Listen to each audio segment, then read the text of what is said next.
continue to share after the service. You join us for refreshments.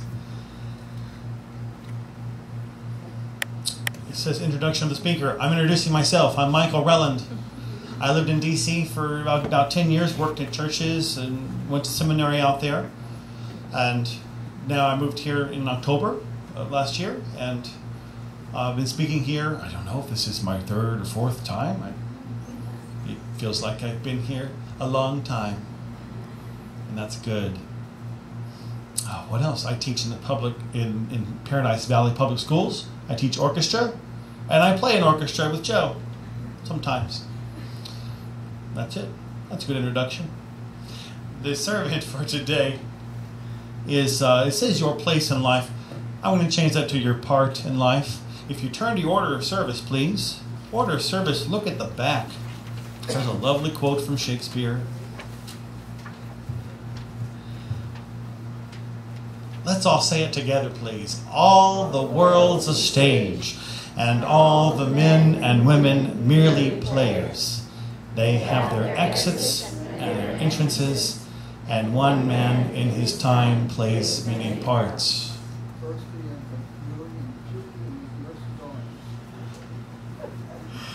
And after that, it does detail the different parts we might have through our life. And I call it part because we're all a part. That's why it's called a part. You play a part of a whole. You have many parts to yourself. You're a part of a play in your family members or co-workers or other parts. You have many roles. What is the best role that you play? That's a question I'm asking you.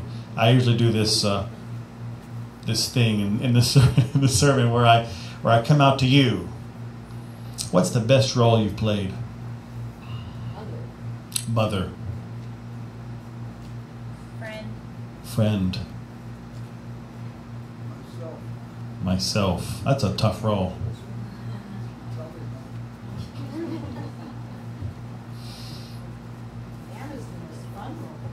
What's the most fun role? I don't know if it's the best, but it's the most fun.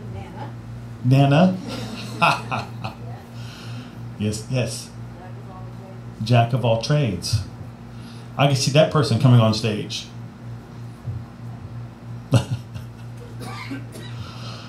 And standard roles like the tragic figure. I play that role when I go see my sister or my mom in my family. I'm the complicated one in my family. My sister is the serious one. My mom is the mediator. We all have roles. What is the weakest role? You don't have to call it out if you don't want to. Think about your weakest role. It's okay to have a vulnerable place. I have a new job and a new school this year. I feel very weak in that role. So I have to go to the other people that are playing the other parts and say, what's your motivation for this role? What are the first lines you're going to say on that first day of school to those kids? Can I copy those lines? We work together in the play. So today we'll talk about the role you play, but mostly we'll talk about actors and actual plays, actual theater, and what we could learn from that. So here we go. What is the role that we've been given in life? Today I'll talk about actors who are given roles explicitly, and we can learn something from their craft. I talk about the stage upon which we all walk. Some think that actors escape, that by pretending to be someone else, they throw off the real world. But today I'm not talking about that kind of acting. And in fact, I've never heard an acting teacher or drama class talk about that kind of acting. So today I speak of acting and roles that stay close to your own life, that can inform the way you play your part. Frederica Berger, my drama teacher at Wesley Seminary in Washington, D.C., she knows theater as a place that is a safe self-discovery place. She says that when it comes from learning from experience, being in a play is the next best thing to actually living. And seeing a play is right under that. Like a journey, a play is a venture into the anticipated and unexpected. All that's required is that you give yourself to it. Professor Berger describes the kind of learning people experience when they try to play a role. First, there's the experience of the character in the script that you've got to play. For the actor, getting the character, or getting into the character during rehearsal requires feeling another person's feelings. Understanding the other, someone else. Second, there's the actor's own experience, their own life, which they're going to bring to the stage. The parts they're playing can give them new perspectives on their own past and present life. You feel the presence of that actor's life on stage because it's a person on stage, bringing their own life to it. A third and final way that you can learn by being on stage is the experience of being with other people in a company of actors, working and struggling towards a common purpose, towards a common unique creation.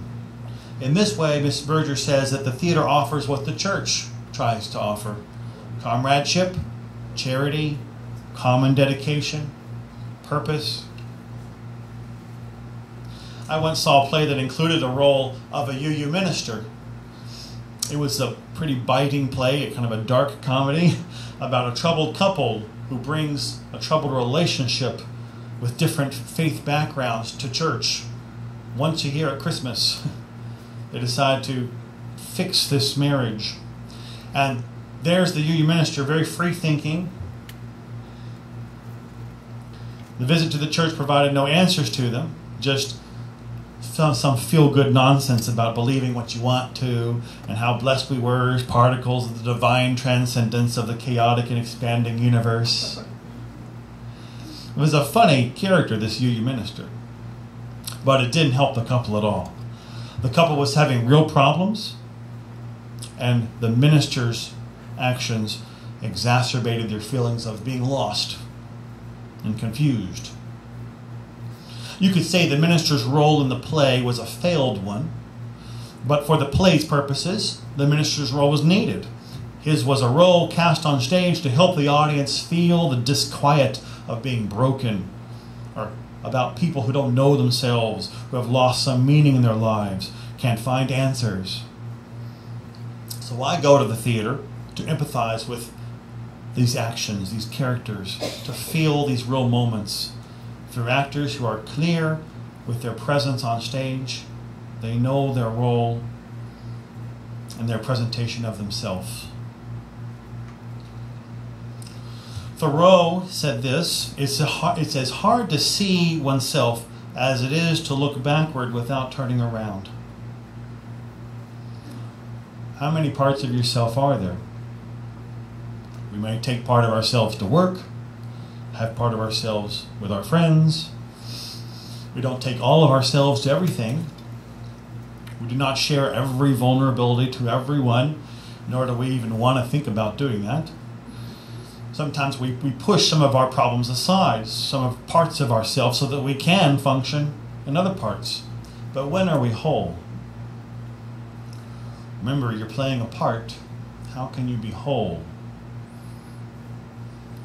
Kevin Spacey, great actor and director, says actors are the healthiest of people. They face things people don't often want to deal with.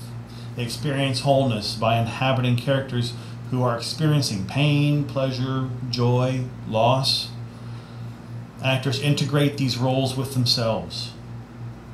It wasn't until seminary drama class when I was assigned to act out the famous scriptural reference, "Walk through the valley of the shadow of death." It wasn't until then that it fully hit me what the words mean, because I had to put myself in that place. I had to try to incorporate those words into my body, and finally was able to feel it because I chose to make those words my own. I had to imagine what those shadows were for me. So it takes courage to take on these darker places of life, learn how you tick, and then present it to other people. In my acting classes, we tell stories about ourselves that open us up to our very private self. We do this because we eventually have to put it on stage, these emotions, these parts of ourselves. But it strikes me that we here in church can learn something from seeing ourselves through different roles. When you first take on a role, you see how you are the same or different from this person that you're playing. I was once given the role of a man who had lost his wife and children through isolation or separation. And that at the time, about 4 years ago, that was actually going on in my life. I was quite suspicious of the teacher for giving me this role. It mirrored my own life experience. It would have been easier to play like the wolf in Red Riding Hood or something. But to play yourself in a way, or a person who faces their own fears, that's difficult. Many actors have said they really just play parts of themselves over and over. They give of themselves. They find what's in them, use that in their part. Moving through this other character's life, moving through the fire of someone else's thought. The actor can be made whole. He or she recognizes the self through others and what could be shared with them. This happens in our lives when we're at a support group, talking with a friend, when a tragedy hits us, a birthday, a worship service, a prayer, a New Year's resolution, any connection between you and a stranger or you and a greater you, anything that digs out a part of yourself that you were holding on to or that you weren't allowing to breathe, any part of yourself that's hiding, that comes out in drama class. It comes out when you share with friends at the congregation, when you share deeply. Kevin Spacey says this: to know what you want, to understand why you're doing it, to dedicate every breath in your body to achieve it. If you feel you have something to give, if you feel your talent or self is worth developing, worth caring for, then there's no part you can't be. The 13th century poet Rumi says this: the entrance door to the sanctuary is inside you. So actors visit these dark places, places we might push aside. And you are usually successful in many parts of life.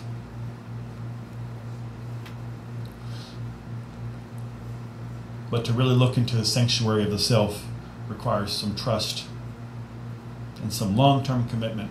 When you're a child, you explored a sanctuary of self. There's a mystery to life, and a congregation can be a great place to learn and experience mystery. Then adolescence hits, you differentiate yourself from the crowd, follow some other crowd, try to play the opposite of when you were a child. And at some point you may stop attending the sanctuary of self. Most young adults haven't been to a church since they were a kid. But at some point you return. You return to revisit your inner self. So I'm playing with the ideas, being on a stage, being at a congregation, a place that might reveal some layers of you, deeper thinking. So when you're on stage, or when you're at a UU congregation that demands some spiritual searching, you're ready to enter the sanctuary of yourself. You have to be pretty grounded to even engage in the search for yourself, or for the spirit inside, or for a greater spirit. You need energy and resources. And we're not whole when we do this. We're playing parts. We're trying to find parts of ourselves. We live in our heads. We suppress some thoughts. We have fears. We don't act. If we played ourself, the part of ourself that's you, I wonder what that would be. Would it be easier to be a Unitarian Universalist in a play or in real life? We would not play it as the minister I saw, a stereotype. We would play a strong, clear part. There's no small roles, only small actors. This encourages actors to inhabit the biggest self they can, the fullest self. If we embrace all parts of ourselves, we are made stronger. When we act as a you in real life, as if we played it on stage, we might be more effective. Imagine yourself on a stage, truly guided by the 7 principles and purposes, truly with respect for each other, truly with a sense of your own agency, your own importance. You will speak clearly out of a motivation